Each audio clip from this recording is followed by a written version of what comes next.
finding Konduga local government quite interesting to them? Why is it attractive to them? Why are they deploying their men towards that area, the insurgents?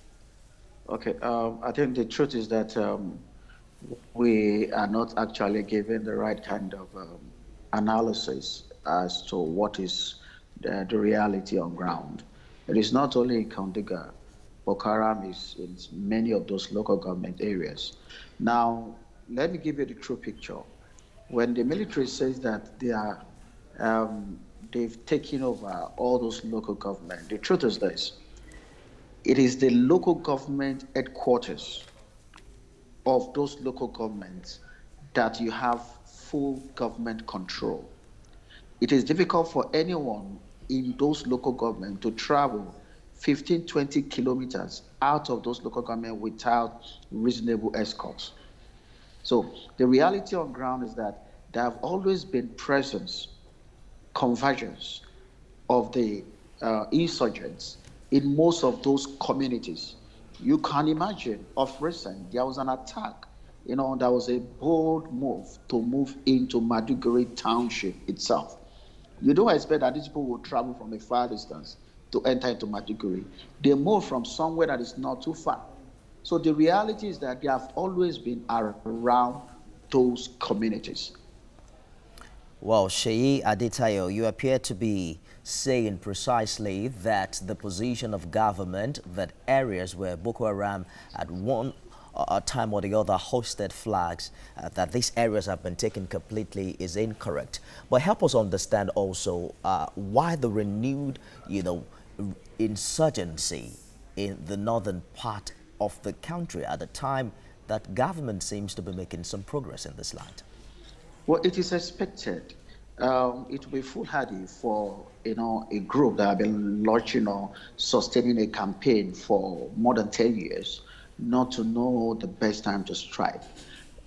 We are in the election period, and the best time to really hit your opponent is at when it's going to affect your opponent the most.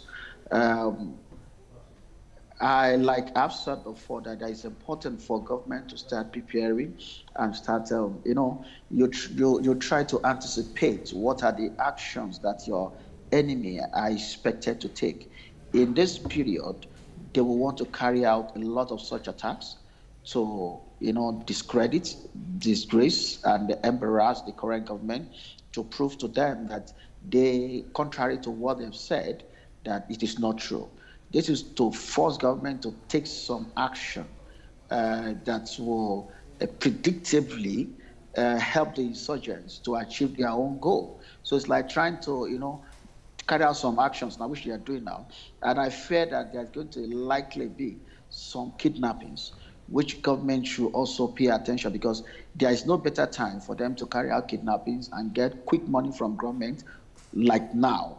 Because any kidnapping right now will be too embarrassing, and it's going to have negative effect on the coming election, which is just barely 3 months from now. Okay. And they know that government will want to do anything possible to ensure that they get their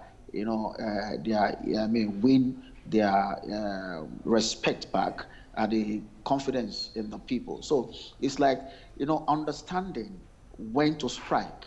So for all those that have been critically analyzing and observing this, we know that this period we're going to experience sustained attack, and it's going to come through strategic routes, areas that they know that is going to really affect and then easily make news in terms of what are the presence. Presence in terms of IDP camps, right. International development agencies, and the NGOs that are actually carrying out programs. Yes. Let me quickly button. These insurgents are really gathering near another military facility. Is that to say that the Nigerian troops are really not intimidating for the insurgents any longer? For a group that have been, sustaining a campaign for more than 10 years, they've been able to prove that they are not pushover, and then that Nigerian military, and they've said that, they repeated that quite a number of times, that the Nigerian military is nothing to them. Remember that the last Malete attack, was possible because of what they call superior firepower. Like I try to analyze, when you say superior firepower, it doesn't mean that your own firepower is obsolete. It simply means that if I am firing, one person is firing, and you are withdrawing fire from 10 people, that means 1 against 10. That 10 is a superior firepower compared to yours. So when what these people do is that they case military formations and they try to determine what's the military strength there, maybe 100 or 200. So the next thing they do is that they will come with 1,000 men.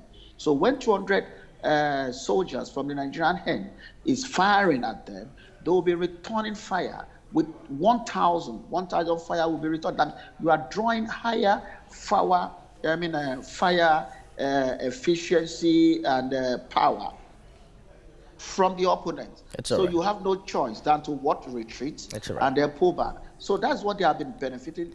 It is an asymmetric warfare. I'm afraid we might just have to wrap it there. Seyi Adetayo, security analyst, thank you very much for sharing your thoughts with us on the news this hour. Thank you.